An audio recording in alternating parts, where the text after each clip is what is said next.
Hello friends, आपके अपने YouTube channel run with time 11 पर आप सभी लोगों का बहुत बहुत स्वागत है।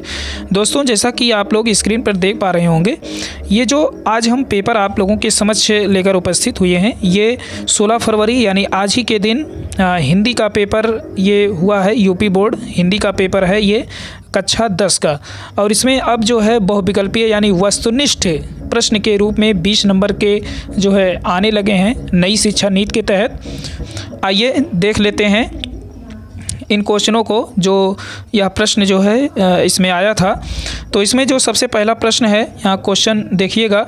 पूछा जा रहा है कि शुक्ल युग का नामकरण किस विद्वान के नाम पर किया गया, यानी शुक्ल युग का नामकरण किस विद्वान के नाम पर किया गया है। तो यह है बी वाला विकल्प ही सही हो जाएगा, आचार्य रामचंद्र शुक्ल के द्वारा। आइए आगे बढ़ते हैं और देखेंगे हम दूसरे नंबर का क्वेश्चन जो है क्या पूछा जा रहा है इसमें। तो हमारा जो दूसरा नंबर का क्वेश्चन है, यहाँ पे पूछा ये जा रहा है कि सेवा सदन उपन्यास के लेखक हैं। तो यहाँ पे सेवा सदन उपन्यास के जो लेखक हैं वो हमारा सी वाला विकल्प सही हो जाएगा, यानी मुंशी प्रेमचंद्र। उसी प्रकार से आगे बढ़ते हैं और तीसरे नंबर की तरफ चलेंगे। पूछा जा रहा है कि शुक्ल युग के नाटककार निम्नलिखित में से कौन नहीं है। तो नहीं है पे विशेष ध्यान दीजिएगा। यहाँ पे पूछा जा रहा है नहीं है, तो यहाँ पे हो जाएगा आपका तीसरे का डी वाला विकल्प, यानी भारतेंद्र हरिश्चंद्र। बाकी जयशंकर प्रसाद, डॉक्टर रामकुमार वर्मा, हरिकृष्ण प्रेमी, ये सभी जो है हो जाएंगे। आइए इसी क्रम में आगे बढ़ते हैं और देखेंगे चौथे नंबर का क्वेश्चन यहाँ पे क्या पूछा जा रहा है। तो चौथे नंबर का हमारा जो क्वेश्चन है, इसमें पूछा जा रहा है, ये काफ़ी बार एग्जाम में भी आता है।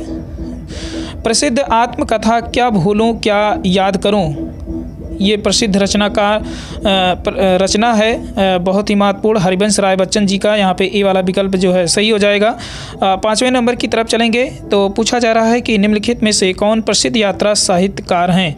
प्रसिद्ध यात्रा साहित्यकार की बात हो रही है, तो यहाँ पे जो हमारा विकल्प सही होगा पाँचवें का बी वाला विकल्प, यानी मुंशी प्रेमचंद्र हो जाएगा। इसी क्रम में आगे बढ़ते हैं। पूछा यह जा रहा है कि रीतकाल के वीर रस के प्रसिद्ध कवि कौन है। तो यहाँ पे सी वाला विकल्प सही हो जाएगा, यानी भूषण जी हैं। उसके बाद सातवें नंबर पे देखिएगा रामचंद्रिका के रचनाकार कौन है। तो यहाँ पे बी वाला विकल्प सही हो जाएगा, यानी केशवदास जी हैं। आइए इसी क्रम में आगे बढ़ते हुए और अब देखते हैं आठवें नंबर का क्वेश्चन यहाँ पे क्या पूछा जा रहा है। तो आठवें नंबर की क्वेश्चन की तरफ चलेंगे।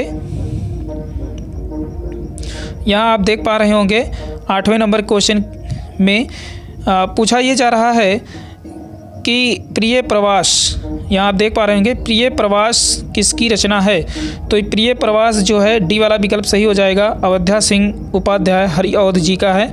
उसके बाद 9 नंबर क्वेश्चन की तरफ चल रहे हैं। राम की शक्ति पूजा के रचनाकार, यानी राम की शक्ति के पूजा के रचनाकार कौन है। तो यहाँ पे आपका जो विकल्प सही है ये ए वाला विकल्प सही हो जाएगा, सूर्यकांत त्रिपाठी निराला जी हैं।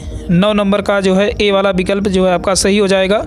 इसी क्रम में 10 नंबर पर चलते हैं और 10 नंबर में जो पूछा जा रहा हमारा प्रश्न है ये है निम्नलिखित में से कौन प्रगतिवादी युग के कवि नहीं हैं।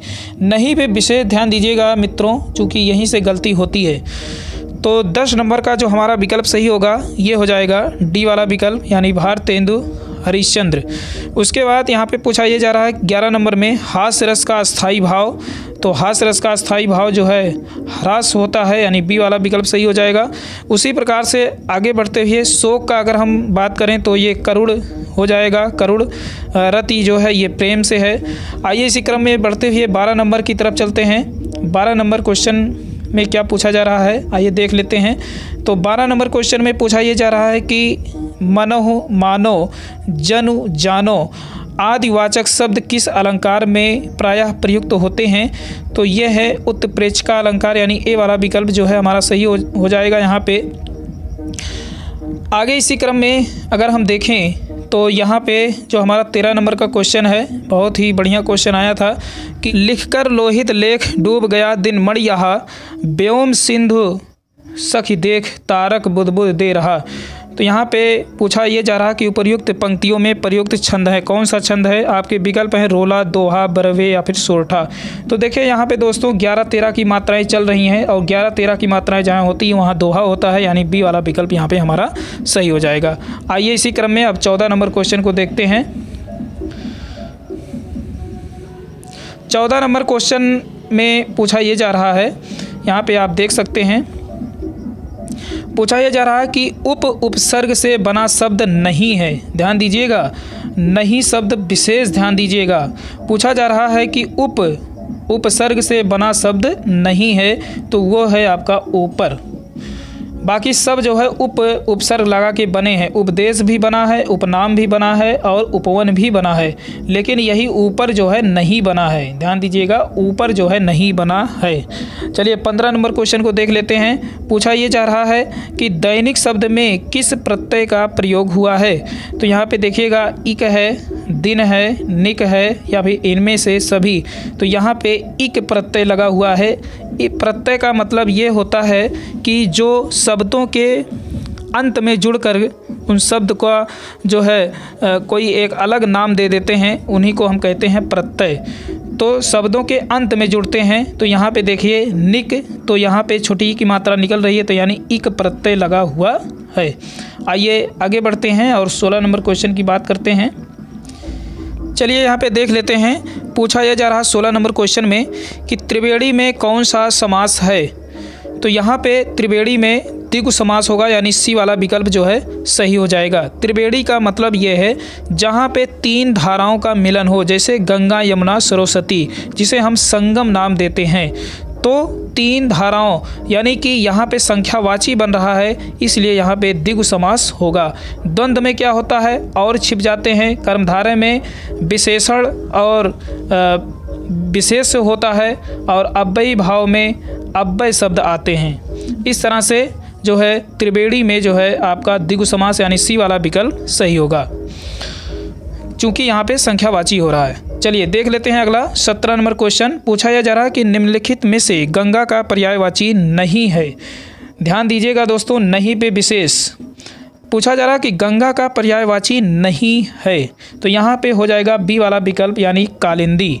भागीरथी की बात करें, सुरसरिता की बात करें और देवनंदी की बात करें तो ये सभी गंगा के पर्यायवाची हैं, लेकिन कालिंदी जो है ये यमुना का पर्यायवाची है, इसीलिए गंगा का पर्यायवाची ये नहीं है और यही जो है आपका बी वाला विकल्प सही है। चलिए आगे बढ़ते हैं और 18 नंबर क्वेश्चन की बात करेंगे। 18 नंबर क्वेश्चन में पूछा ये जा रहा है, यहाँ पे आप देखेंगे पूछा ये जा रहा है कि इत्यादि, ध्यान दीजिएगा, इत्यादि का सही संधि विच्छेद है। तो इत्यादि का सही जो संधि विच्छेद है वो है इति धन आदि, यानी विकल्प जो है ए वाला सही हो जाएगा। और यहाँ पे यण संधि है, ध्यान दीजिएगा, यहाँ पे यण संधि है इत्यादि में। उसके बाद बात करते हैं 19 नंबर कि फल शब्द का तृतीय विभक्ति बहुवचन रूप होगा। तो फल शब्द का तृतीय विभक्ति बहुवचन रूप कौन सा होगा? तो यहाँ पे डी वाला विकल्प सही हो जाएगा, यानी फले। आइए इसी क्रम में 20 नंबर और अंतिम हम बात करेंगे, जो है क्या पूछा जा रहा है इसमें। तो 20 नंबर में जो पूछा जा रहा है ये है हसतु धातु रूप का वचन एवं पुरुष है। तो 20 नंबर में हमारा सी वाला विकल्प सही हो जाएगा, एक वचन प्रथम पुरुष। तो इस तरह से ये हिंदी के पेपर में आज जो है यूपी बोर्ड जो 16 फरवरी को एग्ज़ाम जो है कंडक्ट कराया गया, उसी में जो है ये आया था।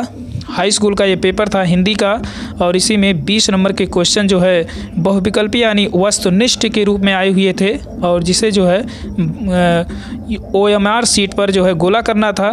तो इस तरह से ये 20 नंबर के क्वेश्चन जो है पूरे होते हैं।